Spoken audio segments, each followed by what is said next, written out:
Oh. Should we lie? Oh, what's up? What's up, everybody? Robin E here on a brand new episode of Pillow Talk. I'm just gonna share this video right quick on Facebook. Tag people, share people, all that good stuff. Let me just share this real quick. Okay, bet. We live now. We live now. Okay, we live. Baby, don't hurt him. We live. Okay. Share this video. Share this video. Alex, I seen you join. Share this video. Okay, Alex, bet. Share. Aaron Jordan, share this video. Just want to get the people tuned in. Make sure that they see this. I never seen this technology in my life. What's good, everybody? Y'all tuning in. What's up? What's happening? Super excited to be back on a brand new episode of Pillow Talk. Share this video. What's up, Juan? Okay, because y'all in the house. Okay, yes. I love it. It's been a little minute since I did a live interview, but we back. We live in effect. Got a guest here with me today, Romeo. What's up, guys, man? ROGOTSOLE on the IG. Follow me. Let me know. Yes. Thank you, Juan. You're so good. Thank you. You know, I try. Okay, no. I try. Yes, ROGOTSOLE. You already know, man. Just like that, you already know, man. ROGOTSOLE. First off, I love that name. You know what I'm saying? It's a high school thing from the sneakers. You know, I was with the sneakers. You feel me? I was with the sneakers. So, Ro got the soul, but the shoe soul. You know? I love that. Romeo, though, is your name for real. Yeah, absolutely. From Waukegan, you know. High school has been a while, you know what I mean? I went to Waukegan and everything like that. That's where we kind of first met. It's kind of where I first started juicing kicks, too, you know? Yes. So we go way back. Waukegan, shout out to Bulldogs. You know. Past 2011. We old now. Can't believe that shit. But I am excited to have you here. You have done a lot in these past couple of years since we graduated. Absolutely. You've done a whole lot. You've just been on some business mogul stuff. So I'm excited. I feel like we got some gems to drop today. We dropping dimes today. For real. You know, enlighten us some. So before we get too deep into the financial segment, did you think that you would ever be like rich when you was, graduating high school? You was 18. What was your goal? Man, of course. I mean, I've had set goals since I was younger. Mm-hmm. I was like, I got to make this much by this day or this age. And I thought like, I'm just going to be somewhere because I knew I wasn't going to be where I was at. True. And I didn't want to be there. True. So I just knew I was going to be going up from there. So I've always felt like that. Yeah, for real. I wouldn't say rich in the sense of a monetary because there's never really a number value on anything, but I knew I was going to be successful. You feel me? Okay. I can believe that. Yeah. What did you want to be when you were 18? What were you like? What was the job initially you had? Man, when I was 18, I used to work at Champs. A lot of people used to come to the mall. Oh, period. Yeah, shoe plug. Yeah, a lot of people came to the mall. I used to plug them. Everybody knew me as the shoe dude.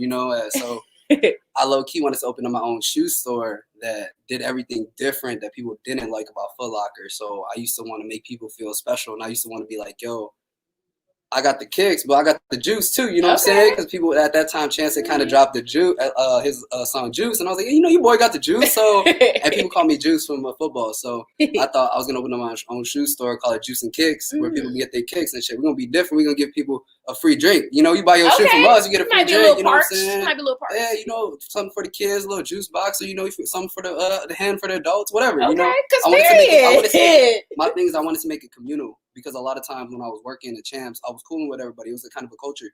Sneakers, sports, and streetwear, just urban culture in general. So I wanted to create that community environment. So that's what I thought I wanted to do. But that's not really what happened. Nah. But that's still a very promising dream. Yeah. So, I had my head right. You had me at the Hennessy. You had me at the Hennessy. Yeah. Okay. So you're more so into the financial field. I don't want to say what your title is or, I want you to express that. But we're here talking about financial freedom, I guess we should say, financial responsibility. Yeah, financial literacy in general, because I feel as though you can't really achieve financial freedom if you can't achieve financial freedom if you don't have financial literacy. You feel me? My biggest thing behind it is the simple fact that when you go to a game or like you play a sport or anything like that, or you do something, you practice the routine before you know. Us as minorities, we really don't have a routine. Every day people are trying to survive rather than trying to live and build wealth. So I guess like my biggest thing behind it is I try to be a financial mentor and I try to provide people the tools to help them make their decisions. I'm not trying to be here to tell you invest in this stock, do this. If you do this, you're going to get rich, because there's no real way. Right. I mean, a lot of it's psychology and a lot of it's is dualism that we live in life, you know. That one thing could be one thing and it could be another thing at the same time. But if you prepare yourself and you prepare yourself with the tools and you know what you're going to do, then you have a little bit of a fighting chance, you know? Yes.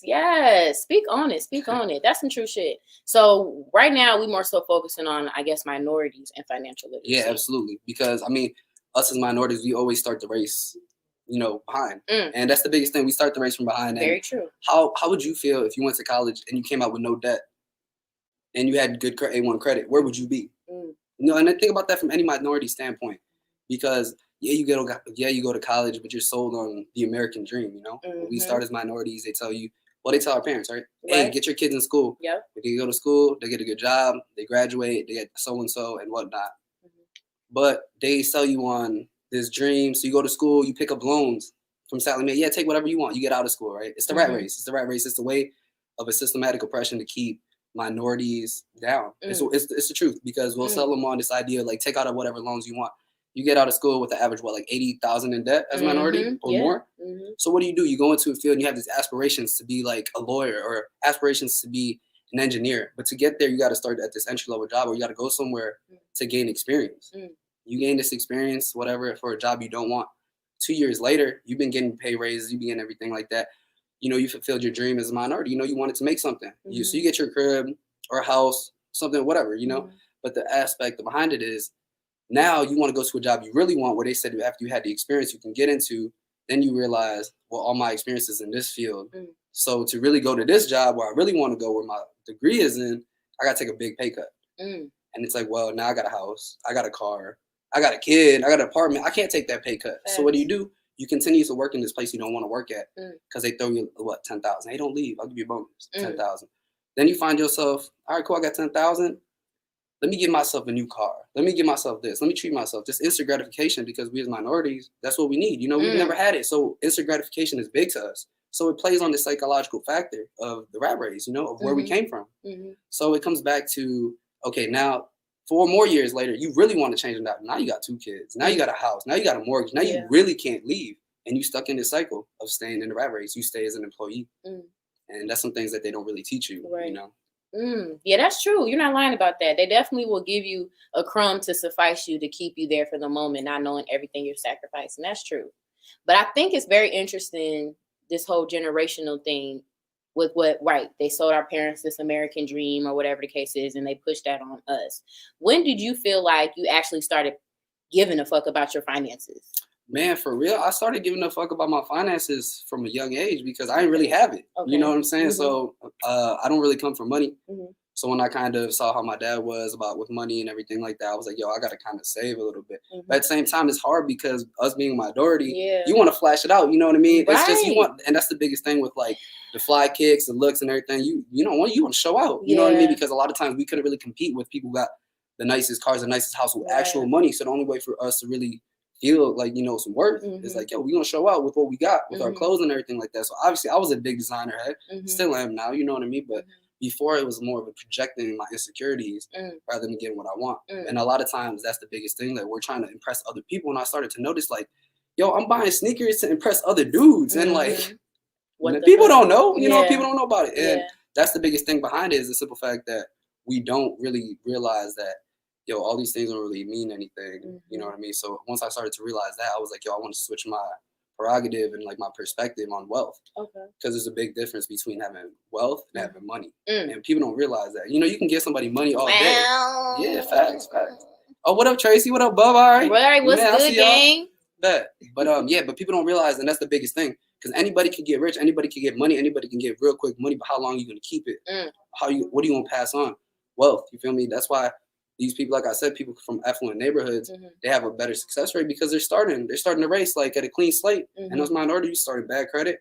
We start because we're profiled. Even the credit application profiles us. You know what I mean? So, and a lot of minorities, we don't even have bank accounts. We don't even take the time to open a bank or learn about investments or stocks. You know, do you feel like that's something we should learn at a younger age? Yeah, that 100%.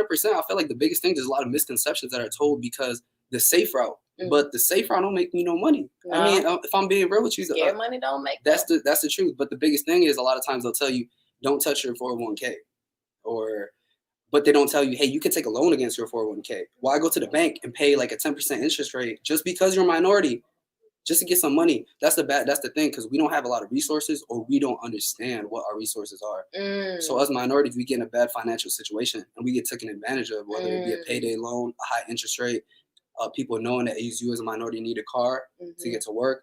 They'll do whatever to kill you on interest rate. And then once you don't pay, they'll kill your credit. And once it, and that's just a write-off to them.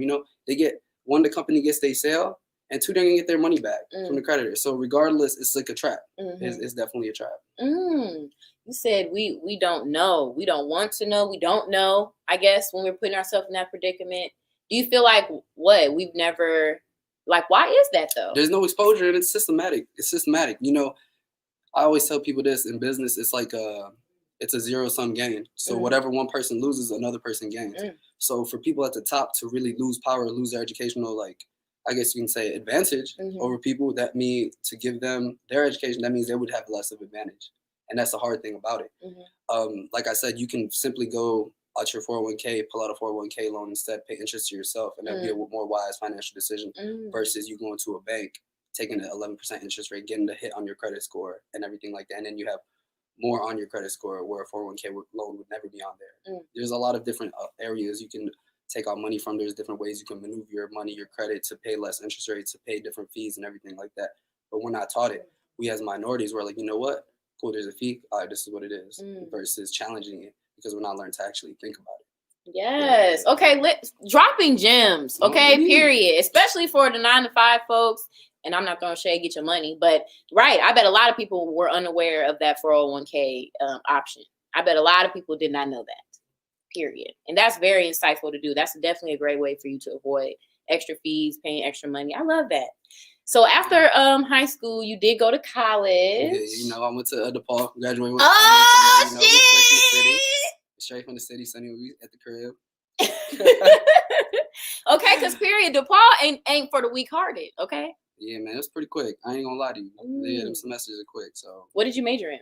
Finance. So this is what I was doing. My whole big thing about majoring in finance was, my dad ain't have it. We ain't have it. So man, when it came to school, I really wanted to just be able to pay it forward and teach other people, because if they didn't have to struggle to get to where I had to get to, then it would be easier for them. There'd be more people out there, because we ain't all built the same. And I got it out the mud. I ain't gonna lie, but not everybody's built like that. So that was my biggest thing. I was like, yo, I'm gonna get into finance. I'm gonna help some family, and they're gonna help their kid, and we're gonna build generational wealth. We're gonna take generational curses into generational wealth, and that's just kind of what has been my driving force, for real. So I know this is kind of a segue, but for you to go into DePaul, did you have scholarships, or you not coming from money? How were you able to achieve that? So that's the biggest thing. So like what I always say to people is, if you want it, you can do it. And I really just got it. My dad really didn't have good credit to take out the Parent Plus loan for me. I was under 22, I think it was at the time, so I couldn't take the Plus loan for me. So I was capped out at like, I think $11,000 for the year, and DePaul paid like their $31,000 or $32,000 for the year. And man, I did what I had to do. I worked my internship. I worked at T-Mobile. I literally worked every single day for like a year straight, 2 years straight, every single day. Commuted so I didn't have to pay room and board. Took out credit cards, whatever I had to do. I got it done, and that's why I said it's not really for the weak-hearted. Everybody's not built like that. Some people might get the first adversity and be like, all right, I'm good. So, I mean, but if you guys really want to, y'all can do it. Like literally anything, y'all can really do it. I'm gonna cry. Nah, that's amazing, Romeo. No, it's the truth. God, it's the truth. It's that's the truth. I mean, it's like, that's what's for real. That's what's up. Because I mean, we, obviously we don't have the exact same background, but yeah, we come from here. This isn't a rich area. Waukegan wasn't a rich school. There were a lot of things we didn't have, a lot of things we didn't prepare for. And I went to school too, and I have to do what I have to do too, just to get there. So I always like to see, how did you get there when there's so many obstacles telling you can't or that you won't, and you made that shit happen. And you went to DePaul, okay? Okay? Okay? That's what's up. Okay. So, I wanted to get into common financial mistakes. But you kind of mentioned a lot of those that was going like along a big the one. I way. could go crazy on it if you want me to. But I mean, I think that's something we need to know. We're now in the 25 plus range, but this is something that should be applied to what, 18 and up, or definitely, everybody? Definitely 18. Well, if you can get a card at 18 and they could prey on you as a credit card company and ruin your credit, why shouldn't you have the tools to at least be able to understand what's going on? Okay. You know, so I believe 18, maybe before 18. Okay. But at the time too, it depends on how receptive the person is too, you know. You can't just be force feeding money on the people who don't care about it too, you know. So it really depends on the person, and individual. I definitely think like there should be resources out there from the jump, and at least not from just school, but from the crib too, from home too, you know. But that goes back to the point of we don't really know things. We don't. So that's the hard thing. Well, to start generational wealth, you know, we got to start somewhere. There's going to be that person who's going to break that cycle at some point. And why not us? You feel me? Why not us? For real though.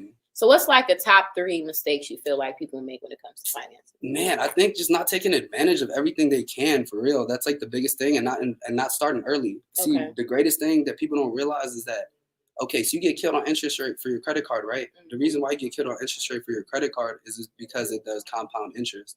So basically every time you have a month, it compounds. So if you had a 10% interest rate at $100, next month it's going to be $110, and it'll take 1%. It'll take 10% of 110. So now you're taking out $11. So the next month will be 121, and so forth and so forth. So that's why you get killed on interest rate for credit cards. But you can do it on the back end too. You can make a lot of money on interest rate, compound interest rate. So people don't realize that you can literally put $50 into your bank every week on like a 5% interest rate, like every week for like 5 years, and it'll come out to like $33,000, enough to pay for somebody's school, you know, for at least 2 years or 2 years, because it'll be like, more or less. But people don't realize that too. And so another thing too, people don't realize, they sit there and think, oh, I don't got money, I can't invest. Man, there's a number of ways to invest. There's a number. You don't need thousands of dollars. You don't need hundreds. You can literally invest. And investing doesn't mean stock. It could be, you like shoes. All y'all out there who sell shoes, bro, that's an investment. That's called a commodity. You know what I mean? You're selling like actual product and making money on it. But what are you doing with that money that you're making is the real problem. Facts. And that's the thing. It's all mentality, because wealth is a mentality. Being rich is like a state of mind. It's a state of being. So think about it like this. Why do people, once they, and that's the biggest thing, people think that money, that's probably another thing. People think that money is going to solve everything, but it doesn't. Because Kanye said it best, man, money isn't everything, but not having it is. And that's the thing. So people think that, hey, because I don't have money now, the thing that's going to fix it is money. But that's not what it is. You're not fearing because you don't have money. The problem is you don't have money now. But it's a mentality, because you see a lot of people who, they win the lotto and they go broke. Man, there's a number of reasons to that, but it's all the mentality. So it's just like, it's kind of like once you start getting a big payday and you start just cashing out on stuff. You see all the rappers, all the athletes, a lot of people, affluent people have like quick money. Well, they made the money quick, so they don't understand the value of it. And that's why they get money managers or things like that. But a lot of things are simple. A lot of things are simple, Damn. Okay. Because dropping gems. Man, I'm telling y'all, man. I'm telling you, definitely. But there's a lot of things that they don't want to tell you. You know what I'm saying? People in affluent neighborhoods or people who got it don't really want to tell you like that. There's other things, as far as like, even like simple things like a balance transfer. People, I know so many people don't know how to do a balance transfer. And it's literally like, hey, if you got a credit card that you owe $1,500 to, and now you got to prove to another credit card that you got $2,500 to, you can transfer the $1,500 onto the $2,500 card. And now when you had, you know, probably 18%, 24% interest rate on $1,500, you're going to go ahead and switch that to a new card, which gives you like normally from 12 to 24 months interest free. So now you're saving on all that interest payment, you know. So people don't realize things like that too. And you can do that and you can keep carrying it over so you never pay interest. Why do you think there's a lot of people who pay a lot of money for accounts? Because it's these small tips that we should all know. Like, you should all know that, all that. Man, I mean, okay, I'm thinking here because, these are things that we would never know growing up. We would never be exposed to.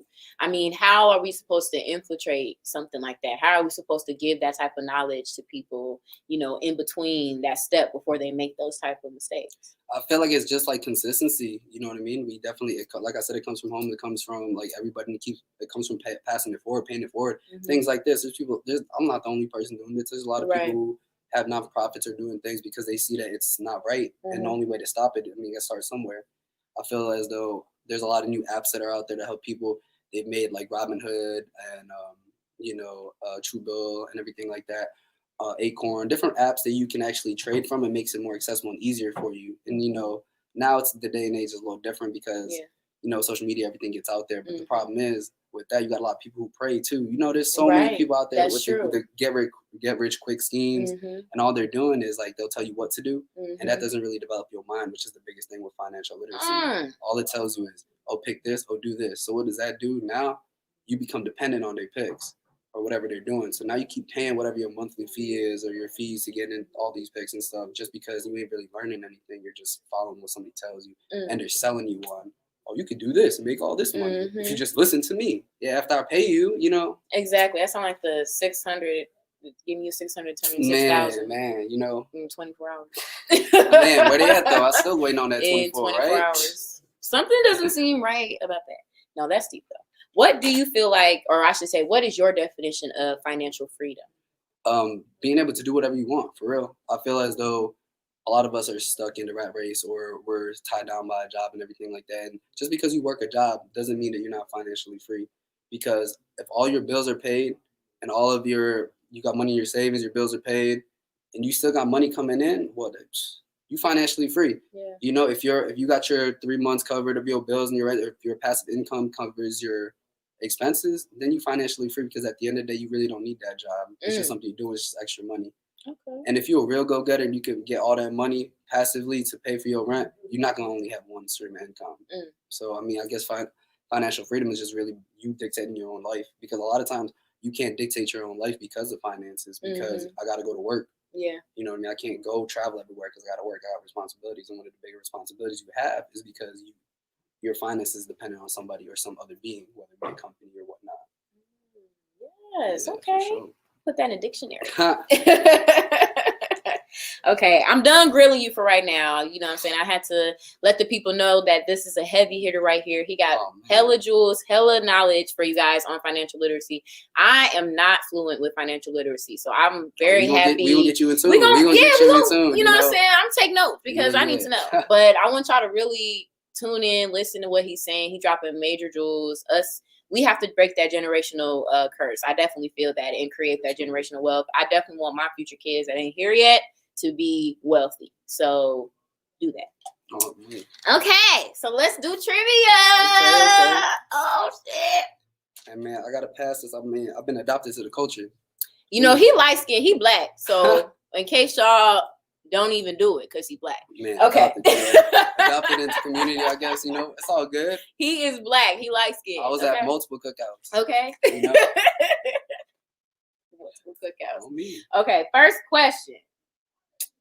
Which Friday is Baby Joker from? Come on now, that's next Friday. You know what I'm saying? Okay, because don't get cocky, because it's just question number one. Okay. All right, bet. Let me stop. I was gonna recite the whole last verse and everything. Hold on now, damn. It put me up. I'm just playing. Yes, that was right. All right, I'm gonna think about it now. For real, I'm gonna make it seem a little different. No, you got it. Nah, if you flying through them, hell, fly through. Shit. Next question. Who was Hey Arnold's best friend? Damn. Oh, come on now. That boy Gerald, you man. Got me dead. That boy Gerald, man. I was just thinking about bro. I was just thinking about bro. I was thinking about Hey Arnold, bro, because there was this complex post, and he had I guess he was wearing a skirt, but the whole time it was just a big flannel. It wasn't a skirt. Oh yeah, his outfit. I always thought it was. Bro ass was layering before that shit was cool. I thought it was a kilt. Yes, that was right. Next question. Who founded No Limit Records? Damn, man. Come on, now. You got me on this one. No, my daddy, man. You know what I'm saying? You know my daddy. You know Romeo's dad. You know what I'm saying? You got to say his name. Master P. Come on now. I was in the documentary. Come on. You see me. I was at Romeo, make your elbow swing. I was in that mud. Somebody, I was in that mud. Man, I was in that thing. Romeo show. Okay, yes. Master P, you got it. Next question. What is the name of the black teenage superhero who had electromagnetic powers? Oh, come on. My boy Static Shock. Yes! Hey, Michael B. Jordan should play him. They're supposed to be bringing that back next year. We'll see. Yeah, we'll see what's up. We'll see if it's any... We're going to have to contact the directors. Let them know. If it's any good. I should narrate. They're bringing that back. Next question. Name Bow Wow's first album. Damn, this one I don't know. I'm not a Bow Wow fan. I ain't gonna lie to you, man. Don't act like you wasn't back in the day. Bow Wow, wow, yippee-yo, I'm telling you, he where he my was my dogs rival. at? He was Frog my with rival. me now. Bow Wow, wow. Man, nah, I really don't know this one. I know him and Shane Moss, but I mean, Beware of the Dog. yeah, That was his first I probably album. would have Beware of never the got that. Dog. I'm not even gonna lie. Don't flex because you had braids back in high school. I remember. I brought it back. You right. He had braids, y'all. He Because had a nice fluffy ponytail. I was trying to be little Romeo for real. What you mean? Man, R. Miller, what you Your mean? shit was busted though on me. Your shit was busted. Next question. What movie did Tupac play a mailman in? Damn. He played a mailman in... Shit. I was just watching this movie too. Fuck. Nah, I'm not even gonna lie. Probably Poetic Justice. You get on my nerves. I try to act like you don't know. Yo, what you mean? Because alright, man. Yes, that was correct. Yeah, okay, you know. You super black. Okay. I was adopted. You know, I got the one Bow Wow wrong. Super black. Next question. Who directed Boys in the Hood? Damn.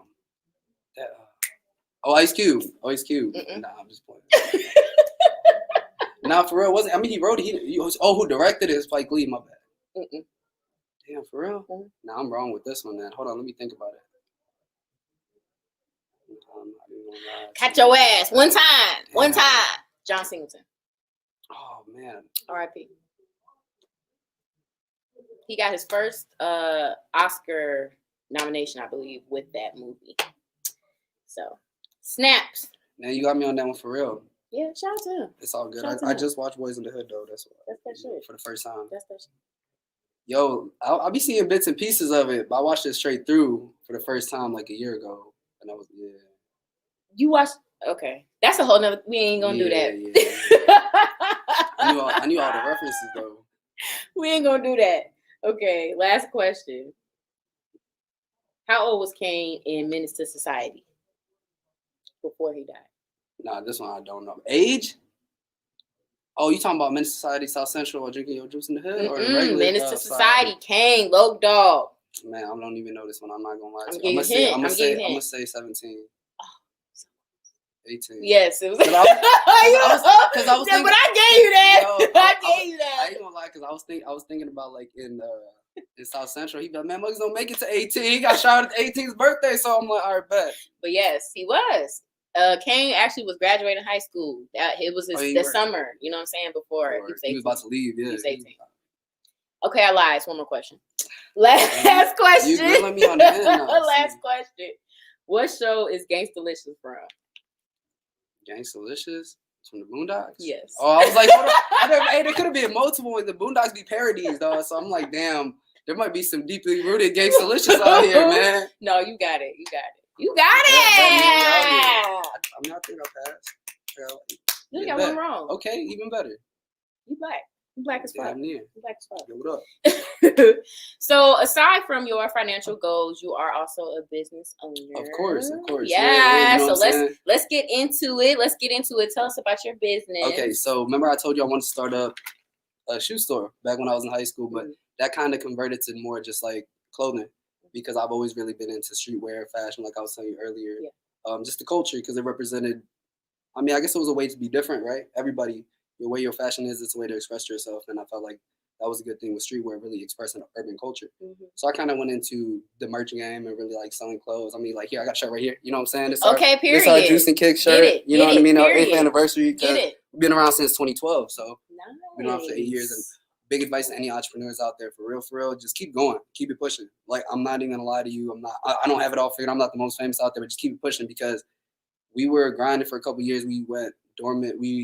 For a while we weren't really doing anything, and just this past year we just brought it back, started popping off, got a lot of support. People were like, yo, this is nostalgic. I remember Juice and Kicks from high school. I remember it from 8 years ago. I remember this and that, and we had a lot of support. Shout out to all y'all. Thanks for the support, by the way. Man, we back. Volume 2 coming out soon. But that was the biggest thing behind it, was a lot of support. So that's what I'm saying. Any entrepreneur out there, just keep grinding, just keep pushing it. I'm not saying to destroy your life just trying to push it. But at the end of the day, just keep that dream, keep it having. You never know who you're going to cross. It only takes 1 year, one person, or even just meeting one person who's going to take you to that next level. Oh, by the way, got this shirt for you. You know what I mean? Snap. I forgot I was getting into it, Snap. So y'all know I love gifts. So. for me? Yeah, this is gonna be our logo tee right here. Yes. Thank you. No, I appreciate you for having me on. You know, if you need somebody to model, you know what I'm saying? Man, you need somebody we getting in tune, don't worry. You know what I'm saying? Model. You know, I got can't say the kicks, but I be having kicks and juice. Shit, we with it, man. You got the juice. Juice and you kicks. got the juice. Don't worry about it. We good. We good, but definitely that's the biggest thing. So I've been running that for a while. I really do a lot of different merch. I've been working with a couple artists now to do like their merch for their stuff, their upcoming promos and everything like that. But it all just started off from, like I said, it was randomly one person that asked me like, hey, what's up with Juice and Kicks? What happened to it? And I was just like, I just found myself making excuses, and I was like, well, what's up? So I turned it back up, called my team, and we kind of just got it back and running. And now it's built a lot of popularity. It's a real business now. You know, we got our own website. Check us out, juiceandkicks.com.